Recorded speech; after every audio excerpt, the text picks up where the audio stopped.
Həyat yoldaşının rəqəmini hesabladım. Aha. Birincisi 21 tarix yaxşı tarixdir. Yumşaq adam, xeyirxah adam, düzgün adam deməkdir. Eyni.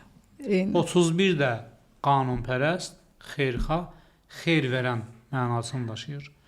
4 idarəçidir. Artıq cədvəldə 2 dənə 4-ü var.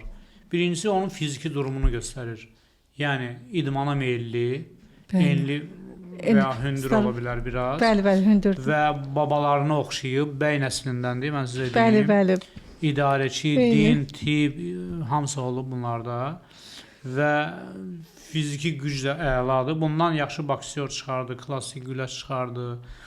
Nə bilim, güc strukturu getmişdi hətta bir neçəsi. Yox, idmanla məşğul ola bilərdi, professional şəkildə. Hə, artıq. 2 dənə 2 var, 2 dənə 4 var. Bu sırf idmançı ola bilərdi. Yaxşıdır, mükafat ola bilərdi, pulu ola bilərdi, hörməti ola bilərdi, işi, gücü, vəzifəsi, hər şey ola bilərdi bunda. Deməli, niyə yoxdur? Birinci olaraq missiyasında idmandır. Babalarının yolunu getməli idi. Həm də idarəçi olacaqdı. Əgər idmançı olub bu çempion olsaydı, 100% dövlət onu bu 6 rəqəminə görə və kökdən genetik koduna görə mütləq lüboy bir yerin rəisi olacaqdı. Avtomatik gedəcəkdir. Çünki artıq o öz həyatına deməli tamamlaya bilməyib. Bəlkə də yol göstərən olmayıb, bəlkə də uzaq görən olmayıb. Biraz da ərkönlük var axı. Var. Ərkönlük burada rol oynaya bilib. Məsələn, bunda da təbiət elmləri üstünlük təşkil edir.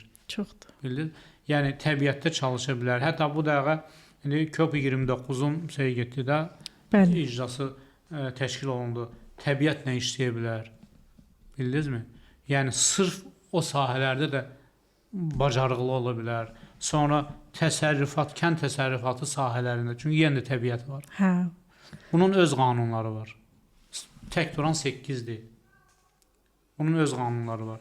Amma çox yaxşı adamdır, mən sizə deyim. Mədəni, həlim, xeyirxah və düzgün adamdır. Yəni burada göstərir, ikinizdə də noldur, cədvəlin ortası. Bəli. Az qalıb boşanma ola bilərdi. Bəli. Evlilikdən bir 3 il, 4 il sonra. Bəli. Və bu baş verə bilməzdi. Çünki 4 dənə 8 Aytan xanımdadır, 1-8 Fuad müəllimdədir. Baş verə bilməzdi. Bir-birinizə cazibədarlıq var. Hə, yəni onda 8 olmasaydı, amma çəkməyə bilərdi. 8 olmasaydı, əgərsə Fuad müəllim də burada 2 dənə nol dalbadal gəlsəydi, o sizi atacaqdı. Sizə dözməyərək atacaqdı. Amma 4 dənə 8 sərarına onu bir tor kimi dartıb özünə çəkəcəkdi. Yəni buraxmaq istəməyəcəkdin. Bu bir. İkincisi, burada deyir ki, günahların 70%-i Aytan xanımdadır. Bildiniz? Niyə? Təkəbbür, sərtlik, ego, tabi olmama, güzəşli getməmə. Güzəşli getməmə. Bu adama güzəşli getməmə. Deməli, çalışmaq lazımdır ki, qadın obrazında olasan, ailədə də. Axı, mən onu bilmirəm, necə olum qadın obrazında. Heç olmasa ailədə qadın obrazında ol. Yox, mən hər yerdə qadın obrazında olmaq istəyirəm. Yox, cəmiyyətdə kişi obrazındasan. İstəmirəm axı, mən kişi obrazında olmaq. Mən onu bilərəkdən etmirəm axı. Deməli, incə olmalısan. Deməli, şirindil olmalısan. Deməli, səbirli olmalısan. Deməli, məsələn, Fuad müəllim indi əsəbi gəlib işdən tutaq yorğun olub, onun dediyi sözə 2 dənə, 3 dənə söz qaytarmamalısan. Deməməlisən. Və yaxud da ki, qüruruna görə tabi olmadın sanki onun sözünə.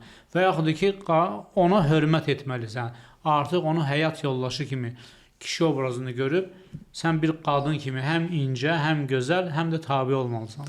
Deməli, bunlar hamısı olanda həyat gözəlləşir. Bunlar olanda artıq ailədə də problem azalır.